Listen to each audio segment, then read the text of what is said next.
پھر خود ہی اپنے ہاتھوں سے اس کا منہ صاف کرنے لگا۔ 1-2 ثانیوں کے لیے وہ بے یقینی سی کیفیت میں گرفتار ہو کر اسے دیکھنے لگی۔ پہلی بار تھا نا، اس لیے ایسا ہوا، آہستہ آہستہ عادت ہو جائے گی۔ اس نے مسکراتے ہوئے کہا، پانی تو پیو۔ اریبہ نے ابھی تک پانی منہ سے نہیں لگایا تھا۔ یہ دیکھ وہ نرمی سے گویا ہوا، اس گھر کا پانی بھی حرام ہے مجھ پر۔ وہ جذبز ہو کر تیزی سے پانی کی بوتل اسے واپس پکڑانے لگی، جو الٹی کرتے وقت بے دہانی میں اس نے ہاتھ میں پکڑ لی۔ ٹھیک ہے، میں باہر کا منگا دیا کروں گا، وہ لاپرواہی سے بولا۔ مجھے نہیں رہنا یہاں، وہ دانت پیستے ہوئے بڑی بڑی آنکھیں کر مقابل کو کھا جانے والی نگاہ سے گھورتے ہوئے غصے سے کہنے لگی۔ ابھی وہ جواب دیتا اس سے قبل ہی ایک ملازمہ تیزی سے آ کر بولی، ماسٹر، میم آپ کو بلا رہی ہیں۔ ویٹ کا کہو، اس نے لاپرواہی سے جواب دیا۔ مگر انہوں نے ابھی بلایا ہے، وہ زور دینے لگی۔ کہا نا ویٹ کا کہو، اس بار وہ سخت لہجے میں گویا ہوا، تو وہ ملازمہ خاموشی سے اسبات میں سر ہلا کر چلی گئی۔ 1 منٹ، تم نے جس اسپیڈ میں بائک چلائی، اس اسپیڈ میں تو کوئی ریسر ہی چلا سکتا ہے، جبکہ تم نے کہا تھا کہ تمہیں ریس پسند نہیں۔ تم نے جھوٹ کہا تھا نا مجھ سے۔ اچانک ہی اس کا ذہن کام کیا تھا، وہ مقابل کو دیکھ تجسس سے پوچھنے لگی، پہلے اندر چلتے ہیں، باقی باتیں بعد میں کر لیں گے، فرصت سے بیٹھ کر۔ اوکے چلو۔ اریبہ سمجھ نہیں پا رہی تھی کیوں خود اسے روک کر اسی سے بھاگ رہا ہے۔ میں نے کہا نا، سمجھ کیوں نہیں آتی تمہیں؟ میں اندر نہیں جاؤں گی، وہ ابھی شہادت کی انگلی دکھا کر بھپر کر اعلانیہ بول ہی رہی تھی کہ مقابل نے تیزی سے اس کی انگلی پکڑی اور اگلے ہی لمحے تھوڑا جھک کر اس کے نازک وجود کو اپنے کندھے پر پھر بوری کی طرح لاد لیا۔ زین، ہر چیز کی حد ہوتی ہے، چھوڑو مجھے، تم ایسا نہیں کر سکتے میرے ساتھ، وہ پرزور احتجاج کر رہی تھی، جبکہ مقابل اسے یوں ہی احتجاج کرتے ہوئے لے کر مینشن میں داخل ہوا۔ اس کے کانوں میں جوں تک نہیں رینگ رہی تھی، جبکہ باقی گھر والے اریبہ کی چیخیں سن کر اپنے اپنے کمروں سے نکل آئے تھے۔ زین، وقار صاحب اسٹڈی سے باہر آ کر اسے دیکھ حیرت سے الجھ کر بولے، انہیں یقین جو نہیں آ رہا تھا اپنی آنکھوں پر۔ زین، یہ کیا کر رہے ہو؟ عمر بھی الجھ کر پوچھنے لگا۔ بعد میں آ کر بات کرتا ہوں، وہ اطمینان سے کہتا ہوا سیڑھیوں کی جانب بڑھ گیا۔ اریبہ نے نوٹ نہیں کیا، وہ سب کو بتا چکا تھا اپنے عمل سے کہ وہ لڑکی خود نہیں آئی، میں اسے زبردستی اس گھر میں لایا ہوں، یعنی اسے کوئی کچھ نہ کہے، جو کر رہا ہوں میں کر رہا ہوں، جسے کوئی پرابلم ہو وہ مجھ سے بات کرے۔ کمینے، کتے کے بچے، میں تمہارا سر پھاڑ دوں گی، اکڑو کی اولاد، الو کے پٹھے، چھوڑو، میں نے کہا چھوڑو مجھے، میں بتا رہی ہوں میرے ساتھ یوں زبردستی کر کے تم ٹھیک نہیں کر رہے۔ وہ مسلسل اسے گالیوں و دھمکیوں سے نواز رہی تھی، جو اسے سخت ناگوار گزر رہا تھا، لیکن پھر بھی آزاد کرنے کے لیے تیار نہ ہوا۔ اسی کے کمرے میں لے جا کر بیڈ پر زور سے پٹکنے لگا کہ اچانک خیال آیا کہیں غصے میں زیادہ نہ لگ جائے اس حسین دلربا کے۔ مانا غصہ تھا، مگر خیال و فکر بدرجہ اولی ذہن پر غالب تھے۔ ایک لمحے کے لیے جسے خود پر غصہ آیا ہو، اس کے نزدیک جتنی وہ گالیاں و دھمکیاں دے رہی تھی، وہ قابل تھی کہ اسے زور سے بیڈ پر پٹکا جائے، مگر اس دل کا کیا کرے جو اسے ذرہ برابر بھی تکلیف پہنچانے کے لیے راضی نہیں۔ تکلیف پہنچائے اریبہ کو، وہ بھی خود، ناممکن، وہ چاہ کر بھی نہیں کر سکتا تھا۔ نہایت آہستگی سے اسے بیڈ پر لٹایا۔ باسٹرڈ، وہ بالکل اس کے چہرے پر جھکا ہوا تھا۔ دونوں کی آنکھیں ملی۔ اس بار اریبہ کا دل نہیں دھڑک رہا تھا اس کی نزدیکی سے، بلکہ غصے سے دماغ کی رگیں پھٹتی ہوئی معلوم ہو رہی تھی۔ دانت پیستے ہوئے مقابل کے منہ پر گالی دی۔ یوں گالیاں نہ دو، تم جیسے حسین دشمنوں کے لیے ہم سزائیں بھی نرالی رکھتے ہیں، گالی کے جواب میں لب چوم لیا کرتے ہیں۔ اس کے نازک جسم پر مکمل قابض تھا وہ۔ اریبہ نے ہاتھ سے دور دھکیلنا چاہا تو حسین ستمگر نے اس کے دونوں ہاتھوں کی انگلیوں میں اپنی دونوں ہاتھوں کی انگلیاں الجھا کر اپنی طاقت کا نفس استعمال کرتے بیڈ سے لگا دی، پھر اس کے لبوں کے قریب اپنے ہونٹ لا کر شریر لہجے و رومانیت سے اس کی آنکھوں میں جھانکتے بھرائی آواز میں کہا، اب دو گالی۔ اس نازک جان پر مکمل قابض ہوئے ہلکے سے ہونٹوں کو جنبش دیتے ہوئے چیلنج دیا۔ مقابل نے اپنا تھوک بھی بمشکل گلے میں نگلا۔ گالی کہاں سے دیتی؟ اس حسین نوجوان کی قربت جان پر شدید بھاری تھی، لگا جیسے اب جان نکلی کہ تب نکلی۔ گال و کان مکمل سرخ پڑ گئے تھے اور آنکھیں خوف کی شدت سے پھیلی ہوئیں۔ وہ ایک لمحے کے لیے بھی نظریں نہیں ہٹا رہی تھی کہ کہیں کوئی واردات پیش نہ آ جائے۔ کیا ہوا؟ بولتی کیوں بند ہے؟ وہ ایک آئی برو اچکا کر چہرے پر مسکان و آنکھوں میں فتح کا غرور لیے استفسار کرنے لگا۔ وہ خاصا محظوظ ہو رہا تھا اس لڑکی کو سرخ پڑتا دیکھ۔ پلیز مجھے جانے دو، میں تھک گئی ہوں۔ میں تم سے یا کسی سے بھی نہیں لڑنا چاہتی، میں صرف اپنے گھر اپنے ملک جانا چاہتی ہوں۔ میں ہار گئی، پلیز مجھے جانے دو۔ کبھی کبھار جو کام طاقت بازو سے نہیں ہوتا وہ آنسوؤں سے ہو جاتا ہے۔ وہ واقف تھی جتنی طاقت لگائے گی مقابل اتنا ہی جبر دکھا کر اس پر قابض آئے گا، اس لیے ہار مان گئی۔ اس کی جگہ کوئی بھی ہوتا تو مان لیتا۔ پیسے نہیں تھے اس کے پاس۔ بشریٰ بیگم کے گھر رہنا تھوک کر چاٹنے والی مثال لگ رہا تھا۔ وہ کسی صورت بشریٰ بیگم کے گھر میں رہنے کے لیے تیار نہیں تھی۔ اسے اپنے گھر جانا تھا، اپنے ملک۔ وہ نہیں رہنا چاہتی تھی اس پردیس میں۔ ہار ماننے والے انداز میں روتے ہوئے بولی۔ وہ جانتی تھی زین اتنا ظالم نہیں ہو سکتا کہ اسے روتا ہوا دیکھ کر بھی زبردستی یہاں روکے۔ اس حسین دلربا کی آنکھوں سے جھلکتے آنسو مقابل کے ذہن کو مفلوج کر گئے تھے۔ وہ ڈر جاتا تھا جب اسے روتا دیکھتا۔ اس کا ذہن کام نہیں کرتا تھا، سمجھ نہیں پاتا تھا کیسے اسے کمفرٹ دے، کیسے اسے چپ کرائے۔ اس کی بھیگی پلکیں، ٹوٹا و بکھرا ہار ماننے والا لہجہ مقابل کے دل کو لگا تھا۔ وہ فوراً ہی اس پر سے ہٹا۔ رو مت، سب ٹھیک ہے، نہیں بھی ہے تو میں کر دوں گا، تم یوں رو مت۔ اس کے ہٹتے ہی اریبہ بھی سیدھی ہو کر بیٹھی۔ مقابل فوراً ہی اپنے دونوں ہاتھوں کے انگوٹھوں کے پوروں سے اس کے آنسو صاف کرنے لگا۔ وہ بہت محبت سے اسے چپ کرانے کی کوشش کر رہا تھا۔ مجھے جانے دو پلیز۔ وہ لڑکی تو بچوں کی طرح ایک ہی رٹ لگا کر بیٹھ گئی تھی کہ وہ اسے جانے دے۔ وہ اسے روتا ہوا نہیں دیکھ سکتا تھا، مگر جانے دے یہ بھی کہاں ممکن۔ تم آرام کرو، بعد میں بات کرتے ہیں۔ وہ اسے روتا چھوڑ کر تیزی سے اٹھ کر باہر چل دیا تھا۔ وہ لڑکی تیزی سے باہر جانے کے لیے پیچھے آئی، مگر مقابل نے بجلی کی پھرتی سے دروازہ باہر سے بند کر کے لاک کر دیا۔ زین کھولو، مجھے گھر جانا ہے۔ زین پلیز کیوں کر رہے ہو میرے ساتھ ایسا؟ پلیز جانے دو مجھے۔ زین میں نے کہا کھولو۔ وہ لاک پکڑ کر کھولنے لگی لیکن دروازہ کھل نہیں رہا تھا۔ اسے ایک دو ثانیوں کے لیے یقین نہ آیا کہ زین اس قدر ستمگری پر اتر آیا ہے کہ اس کی التجاؤں کو بھی اپنے پاؤں تلے روند کر چلا گیا، اسے یوں روتا چھوڑ چلا گیا۔ وہ دروازے پر ہاتھ مار مار کر چیخنے لگی، میری اجازت کے بغیر یہ دروازہ کھلنا نہیں چاہیے۔ اس نے پاس کھڑے سارے ملازمین پر ایک ساتھ نظر ڈال کر رعبدار انداز میں حکم صادر کیا۔ اس لمحے وہ زین نہیں تھا، کم از کم وہاں موجود کسی شخص کو نہیں لگ رہا تھا۔ کہاں سیدھا سادہ اپنے کام سے کام رکھنے والا خاموش مزاج ذہن، اور کہاں یہ جنونی نوجوان۔ اگلا سین۔ وہ نیچے آیا تو سب گھر والے اسے عجیب نگاہوں سے دیکھ رہے تھے۔ زین، یہ سب کیا ہے؟ اس لڑکی کو اس طرح گھر لانے کا کیا مطلب؟ وقار صاحب بولتے اس سے قبل ہی بشریٰ بیگم آگے آ کر اس کے روبرو کھڑے ہو کر بھپر کر پوچھنے لگیں، میں اپنی بیوی کو اپنے گھر نہ لاؤں تو کہاں لے کر جاؤں؟ اس کا انکشاف جہاں سب کے کان کھڑے کر گیا تھا، وہیں بشریٰ بیگم کا تو دل ہی ہلا گیا تھا۔ زین نے یقیناً ان کے سر پر ایٹم بم پھوڑا تھا۔ کچھ ثانیوں کے لیے ان کا دماغ گھوم کر رہ گیا تھا۔ اتنا بڑا دھماکہ کرنے کے باوجود وہ نہایت نارمل انداز میں ان کے سامنے کھڑا دونوں ہاتھ پینٹ کی جیب میں ڈالتے آئی برو اچکا کر نرمی سے استفسار کرنے لگا۔ کیا کہا؟ بیوی؟ بشریٰ بیگم بے یقینی سے دہراتے ہوئے اپنے کانوں پر یقین کرنا جو محال تھا۔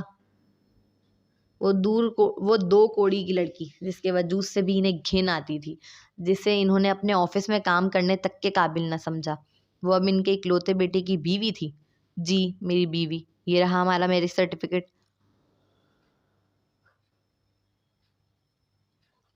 اس نے جیب سے سرٹیفکیٹ نکال کر اپنی ماں کے آگے کر دیا۔ بشریٰ بیگم کے ہاتھ لرزنے لگے تھے سرٹیفکیٹ لیتے وقت۔ پڑھنے کے بعد تو جیسے وہ صدمے سے بے ہوش ہونے کو تھی۔ ذہن، یہ کیا طریقہ ہے؟ اس طرح بن بتائے شادی، یوں اچانک، وہ بھی اپنے ہی کزن کی منگیتر سے؟ وقار صاحب آزادانہ ماحول کی سوچ رکھنے والے شخص تھے۔ انہیں اریبہ سے کوئی خاص مسئلہ نہیں تھا۔ وہ اپنے بیٹے کے لائف پارٹنر منتخب کرنے میں کبھی اپنی مداخلت نہ کرتے۔ اعتراض تو فقط انہیں اتنا تھا کہ ذہن نے یوں بن بتائے شادی کیسے کر لی، وہ بھی فہد کی منگیتر سے۔ فہد کی منگیتر نہیں ہے وہ، منگنی ٹوٹے بھی سالوں گزر چکے ہیں، فوراً ہی جتاتے ہوئے جواب دیا۔ ذہن، وہ قابل نہیں ہے تمہارے۔ پھر شادی بہت بڑا فیصلہ ہوتا ہے، یوں اچانک اس انجان لڑکی سے شادی کر لینا، سوری اگر برا لگے، مگر بہت بیوقوفانہ فیصلہ ہے تمہارا۔ انا سے مزید خاموش نہ رہا گیا۔ اریبہ اسے بھی ایک آنکھ نہیں بھاتی تھی، وہ بھی مخالفت کرنے والوں میں پیش تھی۔ سوری، مگر آپ سے یا گھر میں کسی سے بھی اپنے فیصلے پر رائے نہیں مانگی میں نے، تو اپنی رائے اپنے پاس رکھیں۔ وہ زین تھا، شاید بھول گئی تھی انا۔ مقابل نے 2 لمحے نہ لگائے تھے اسے ذلیل کرنے میں۔ میں نہیں مانتی اس شادی کو، بشریٰ بیگم اعلانیہ بولی۔ آپ کے نہ ماننے سے میری شادی پر کوئی اثر نہیں پڑے گا، ہاں البتہ ہمارے رشتے پر ضرور پڑے گا، آخری جملہ جتاتے ہوئے ادا کیا۔ وہ چالاک لڑکی ایک ساتھ 2 لڑکوں کو پھنسا رہی ہے، کیا تمہیں نظر نہیں آ رہا؟ ان کے منہ بگاڑ کر کہنے سے ہی وہ سختی سے بولا، موم پلیز۔ اس کے لہجے میں دبا دبا غصہ بشریٰ بیگم کیسے محسوس نہ کرتی۔ تو اب تم اس لڑکی کے لیے مجھ سے لڑو گے؟ اپنی ماں سے؟ وہ ایموشنلی بلیک میل کرنے پر اتری، آنکھوں میں موٹے موٹے آنسو نمایاں تھے۔ کون لڑ رہا ہے یہاں؟ میں تو صرف اپنا میرج سرٹیفکیٹ دکھا رہا ہوں آپ کو، تاکہ آپ جان لیں جتنا یہ گھر آپ کا ہے اتنا میری بیوی کا بھی ہے۔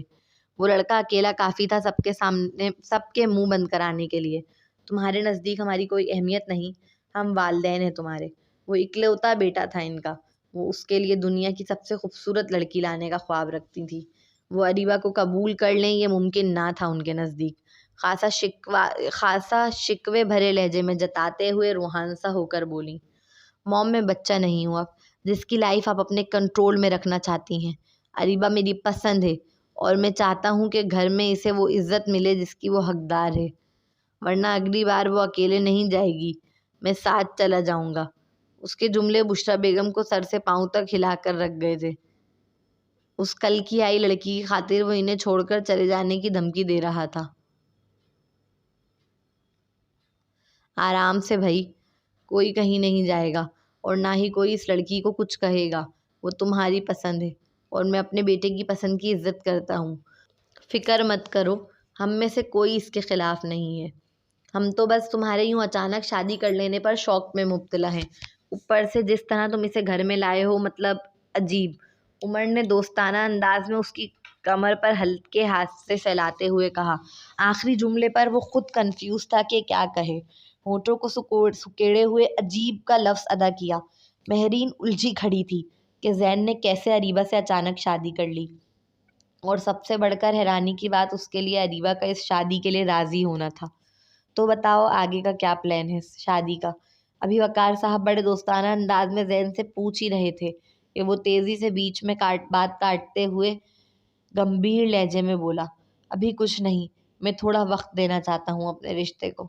بس اس کا جملہ سننا تھا کہ بشریٰ بیگم تیزی سے منہ بسور کر بولی، یہ شادی سے پہلے کرنے کے کام ہوتے ہیں، انا اور عمر سے ہی کچھ سیکھ لیتے۔ بشریٰ، وقار صاحب نے بڑی مشکل سے ذہن کو ٹھنڈا کیا تھا، مگر بشریٰ بیگم پر پھر بھی باز نہیں آ رہی تھی۔ یہ دیکھ وہ گھوری سے نوازتے ہوئے اشارتاً خاموش رہنے کا کہنے لگے، ٹھیک ہے، جیسا تم اور تمہاری وائف چاہے۔ وقار صاحب اسے مطمئن کرنے لگے، جبکہ بشریٰ بیگم انگارے چبا رہی تھی۔ شکریہ ڈیڈ، موم کو سنبھال لیجیے گا پلیز۔ مسکرا کر شکریہ ادا کرتے ہوئے اپنے والد کے گلے لگا، ساتھ ساتھ ان کے کان میں آہستگی سے منتی انداز میں التجا کی، جس پر وہ بھی مسکرا دیے۔ پسند اچھی ہے تمہاری، اس کے والد نے تعریف کی تو مزید گرم جوشی سے ان کے وجود پر اپنی باہوں کے حصار میں جکڑ لیے۔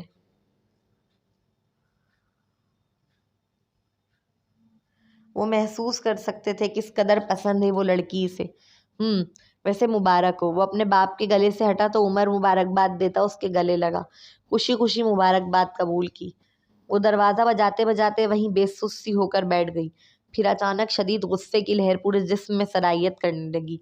اٹھ کر دروازے کو پن کر دیا، اگر وہ باہر نہیں جا سکتی تو باہر والا اندر بھی نہیں آ سکتا۔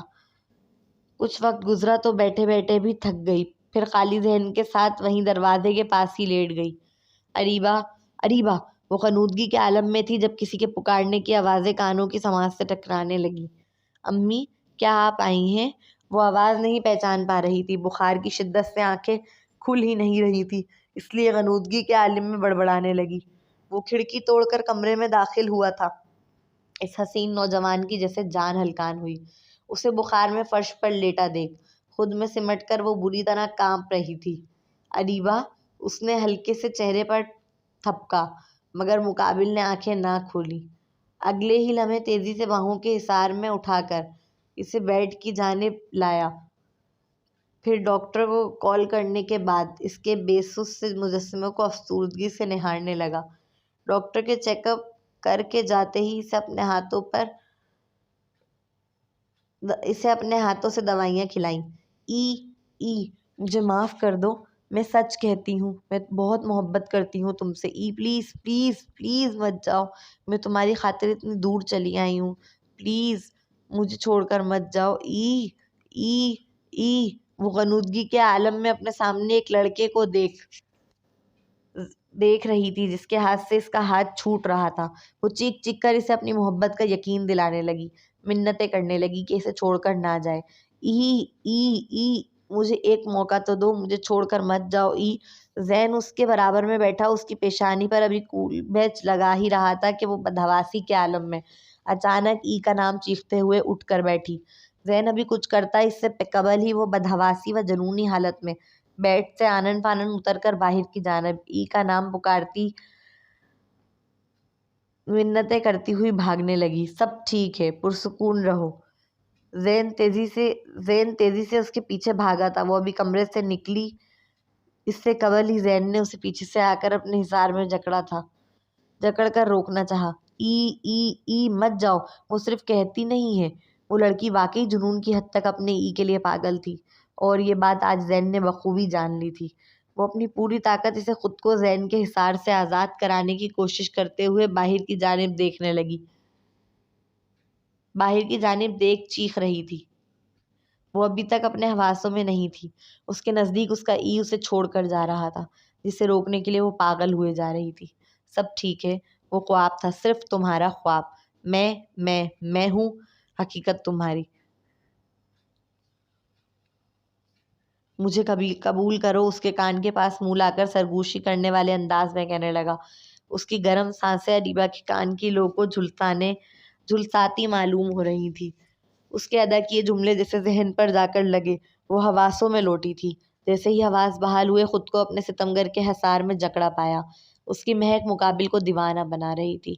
اس کے کندھے پر اپنے ہونٹ مس کیے، کچھ لمحوں کے لیے ساکت سا کھڑا رہا، پھر آہستگی سے اپنی باہوں کے حصار سے اسے آزاد کیا۔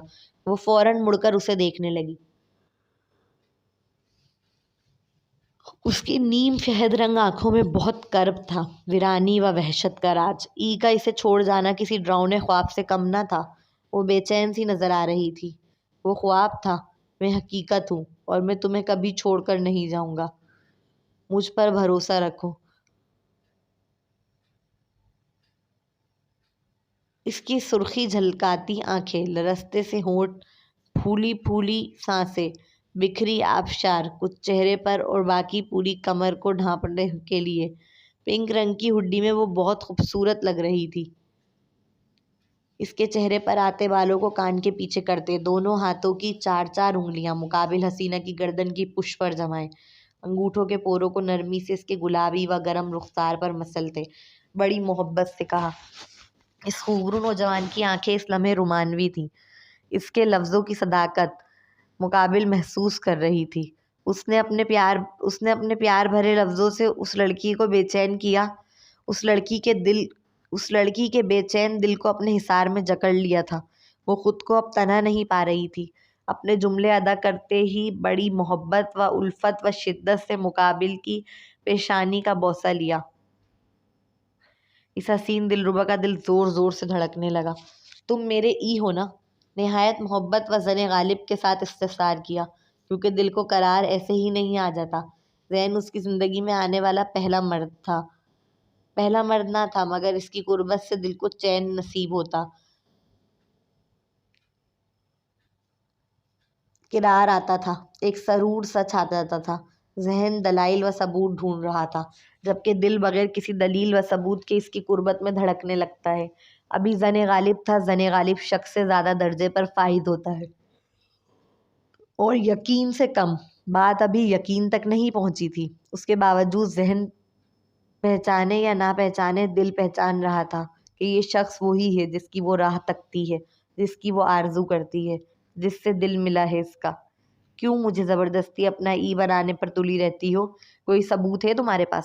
وہ اپنے ہاتھ سے اس کے چہرے سے ہٹاتے ایک قدم پیچھے ہو کر دونوں ہاتھ سینے پر فولڈ کر مضحکہ خیز انداز میں استفسار کرنے لگا۔ کیونکہ میرا دل دھڑکتا ہے تمہارے لیے، اس نے صاف گوئی سے جواب دیا، جیسا وہ محسوس کرتی تھی۔ پھر وہ دوری جو مقابل نے دونوں کے درمیان حائل کی تھی، ایک قدم پیچھے ہو کر وہ مٹاتے اس کے قریب خود آ کر آنکھوں میں آنکھیں ڈال کر کہا، اور رہی ثبوت کی بات تو تمہیں بتا دوں، بس ملنے کی دیر ہے۔ پھر یوں سوال نہیں پوچھوں گی، بلکہ سب کے سامنے کالر پکڑ کر اعلانیہ کہوں گی کہ تم میرے ای ہو، صرف اور صرف میرے۔ ایک ایک لفظ خاصا جتاتے ہوئے ادا کیا، اس کی نیم شہد رنگ آنکھوں سے جھلکتی جنونیت وہ چاہ کر بھی نظر انداز نہیں کر سکتا تھا۔ اور اگر میں تمہارا ای نہ ہوا تو؟ اس نے سنجیدگی سے استفسار کیا۔ اگر بعد میں تمہیں پتہ چلے کہ دل غلط انسان کے لیے دھڑک رہا ہے، تمہارا ای تو کوئی اور ہے، پھر کیا رپلائی دو گی؟ پھر پھر کیا کرو گی؟ پھر کیا کرو گی؟